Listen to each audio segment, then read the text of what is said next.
চলুন আজকে এমন একটা বিষয় নিয়ে কথা বলা যাক যা জানাটা খুব দরকারি। আমরা কথা বলবো নোরেক্স ওয়ান নিয়ে, যেটা একটা ইমার্জেন্সি কন্ট্রাসেপটিভ পিল। এর খুঁটিনাটি বিষয়গুলো একদম সহজ করে বুঝে নেওয়ার চেষ্টা করব। তো সবার আগে যে প্রশ্নটা মাথায় আসে সেটা হলো, এই এমার্জেন্সি গর্ভনিরোধক জিনিসটা আসলে কি, আর ঠিক কোন কোন পরিস্থিতিতে এর দরকার পড়তে পারে। আজকের এই আলোচনাতে আমরা এই প্রশ্নগুলোরই উত্তর খুঁজব। আমরা পুরো ব্যাপারটা ধাপে ধাপে বুঝব। মানে প্রথমে জানব নোরেক্স ওয়ান আসলে কি, তারপর দেখব এটা কখন ব্যবহার করতে হয়, এটা খাওয়ার সঠিক নিয়মটাই বা কি, এর ফলে কি কি পার্শ্ব প্রতিক্রিয়া হতে পারে, আর সবশেষে কিছু খুব জরুরি সতর্কতা আর পরামর্শ নিয়ে কথা বলবো। তাহলে চলুন একদম প্রথম ধাপ থেকে শুরু করা যাক। নোরেক্স ওয়ান জিনিসটা কি?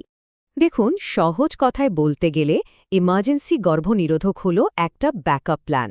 এটা কিন্তু কোনো রেগুলার জন্ম নিয়ন্ত্রণ পদ্ধতি না। এটা শুধু আপৎকালীন পরিস্থিতিতে, যেমন ধরুন অরক্ষিত সহবাসের পর গর্ভধারণ আটকানোর জন্য ব্যবহার করা হয়। এই নোরেক্স ওয়ান হল ঠিক সেরকমই একটা ইমার্জেন্সি পিল। এর ভেতরে যে মূল উপাদানটা কাজ করে তার নাম লিভোনোরজেস্ট্রেল, যার পরিমাণ হল 1.5 মিলিগ্রাম। এই উপাদানটাই কিন্তু গর্ভধারণ আটকাতে সাহায্য করে। একটা বিষয় কিন্তু এখানে একদম পরিষ্কার করে বুঝতে হবে, এটা কাজ করে কিভাবে। এটা হয় ডিম্বাশয় থেকে ডিম্বাণু বের হওয়ার প্রক্রিয়া, মানে ওভিউলেশনকে থামিয়ে দেয় বা পিছিয়ে দেয়, অথবা শুক্রাণু আর ডিম্বাণুর মিলনটাকেই আটকে দেয়। এটা কোনোভাবেই অ্যাবর্শন পিল নয়। তার মানে হলো, একবার যদি প্রেগন্যান্সি শুরু হয়ে যায় তখন এই পিল আর কোনো কাজেই আসবে না। আচ্ছা, তাহলে ঠিক কোন কোন অবস্থায় এই পিলটা ব্যবহারের কথা ভাবা যেতে পারে? চলুন সেই পরিস্থিতিগুলো একটু দেখে নেওয়া যাক। জরুরি পরিস্থিতি তো নানা রকম হতে পারে। যেমন যদি সহবাসের সময় কোনো রকম সুরক্ষা ব্যবহার করা না হয়, বা ধরুন কেউ যদি নিয়মিত বার্থ কন্ট্রোল পিল খান কিন্তু টানা 3 দিন বা তার বেশি খেতে ভুলে গেছেন, আবার কন্ডোম ফেটে যাওয়ার মতো দুর্ঘটনা ঘটলে, বা আইইউডি মতো ডিভাইস জায়গা থেকে সরে গেলেও এর প্রয়োজন হতে পারে। আর দুর্ভাগ্যবশত যৌন সহিংসতার মতো ঘটনার ক্ষেত্রেও এটা একটা প্রতিরোধক ব্যবস্থা হিসেবে কাজ করে। এখন আসছি সবচাইতে গুরুত্বপূর্ণ বিষয়টাতে, সেটা হলো এটা কখন আর কিভাবে খেতে হবে। কারণ সময়টা এখানে খুবই জরুরি। এখানে কিন্তু সময়ের ভূমিকাটা অনেক গুরুত্বপূর্ণ। অরক্ষিত সহবাসের পর যত তাড়াতাড়ি সম্ভব এই পিলটা খেতে হবে। যদি প্রথম 12 ঘন্টার মধ্যে খাওয়া যায় তাহলে এটা সবচেয়ে ভালো কাজ করে। তবে 72 ঘন্টা বা 3 দিন পর্যন্ত এটা কার্যকর থাকে।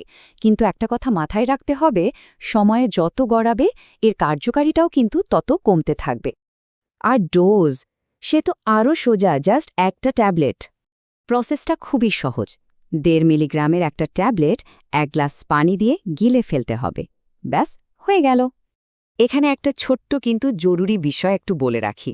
আমরা যে নোরেক্স ওয়ান নিয়ে কথা বলছি সেটা হলো 1.5 মিলিগ্রামের একটা সিঙ্গেল ডোজের পিল। আগে কিন্তু বাজারে 0.75 মিলিগ্রামের 2টো পিলের একটা প্যাকেটও পাওয়া যেত। সেক্ষেত্রে একটা খাওয়ার 12 ঘন্টা পর আর একটা খেতে হতো। তাই পিলটা কেনার সময় প্যাকেজটা একবার ভালো করে দেখে নেওয়াটা বুদ্ধিমানের কাজ। আচ্ছা, যে কোনো ওষুধেরই তো কিছু পার্শ্ব প্রতিক্রিয়া থাকতে পারে, তাই না? এটার ক্ষেত্রেও তার ব্যতিক্রম নয়। এগুলো জানা থাকলে অযথা চিন্তা করতে হবে না। চলুন দেখি কি কি হতে পারে। সবচেয়ে সাধারণ যে পার্শ্ব প্রতিক্রিয়াগুলো দেখা যায় তার মধ্যে আছে বমি ভাব, মাথা ধরা, একটু ক্লান্ত লাগা, পেটে ব্যথা বা স্তনে হালকা ব্যথা। কারো কারো আবার পরের পিরিয়ড আসার আগে হালকা স্পটিং বা ব্লিডিং হতে পারে। তবে সাধারণত এই লক্ষণগুলো কিছুক্ষণের মধ্যেই ঠিক হয়ে যায়। এখন আমরা যে বিষয়গুলো নিয়ে কথা বলবো সেগুলো মন দিয়ে শোনাটা কিন্তু খুবই দরকারি।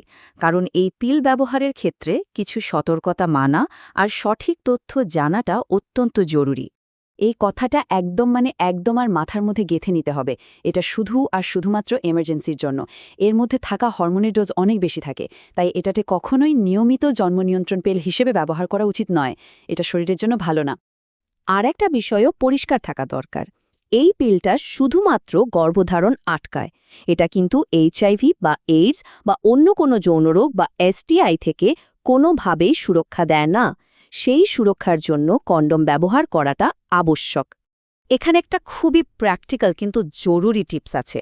যদি পিলটা খাওয়ার 3 ঘন্টার মধ্যে বমি হয়ে যায় তাহলে এমনটা ভাবার কারণ আছে যে ওষুধটা হয়তো শরীর থেকে বেরিয়ে গেছে। সেক্ষেত্রে এর কার্যকারিতা নিশ্চিত করতে হলে সঙ্গে সঙ্গে আরেকটা পিল খেয়ে নেওয়া উচিত। তো কখন বুঝবেন যে এবার একজন ডাক্তারের কাছে যাওয়া উচিত? ধরুন পিল খাওয়ার পর আপনার পিরিয়ডের স্বাভাবিক সময়ের চেয়ে 5 দিনেরও বেশি লেট হচ্ছে, অথবা যদি অস্বাভাবিক কোনো ব্লিডিং হয়, তাহলে দেরি না করে একজন ডাক্তারের সাথে কথা বলা উচিত। আর হ্যাঁ, ভবিষ্যতে কোনটা আপনার জন্য সঠিক ও নিয়মিত জন্ম নিয়ন্ত্রণ পদ্ধতি হবে সেটা জানতেও অবশ্যই একজন ডাক্তারের পরামর্শ নিন। তবে হ্যাঁ, কিছু কিছু ক্ষেত্রে এই পিলটা এড়িয়ে চলাই ভালো। যেমন অতীতে যদি কারো একটপিক প্রেগন্যান্সি মানে জরায়ুর বাইরে গর্ভধারণের ইতিহাস থাকে, অথবা হজমের কোনো গুরুতর সমস্যা থাকে, তাহলে এই পিলটা তাদের জন্য নিরাপদ নাও হতে পারে। সব কথার শেষ কথা হলো, নিজে থেকে কোনো সিদ্ধান্ত না নিয়ে সবসময় একজন রেজিস্টার্ড ডাক্তারের পরামর্শ নিন, কারণ আপনার শরীরের জন্য কোনটা সবচেয়ে ভালো হবে সেই পরামর্শটা একজন ডাক্তারই সবচেয়ে ভালোভাবে দিতে পারবেন। তো ইমার্জেন্সি তো সামাল দেওয়া গেল, কিন্তু এরপর ভবিষ্যতের প্ল্যানটা কি? এই ঘটনাটা হয়তো নিজেকে প্রশ্ন করার একটা সুযোগ করে দেয়। একটা নিরাপদ আর পরিকল্পিত জীবনের জন্য দীর্ঘমেয়াদী জন্ম নিয়ন্ত্রণ পদ্ধতি নিয়ে ভাবাটা কিন্তু খুব দরকারি।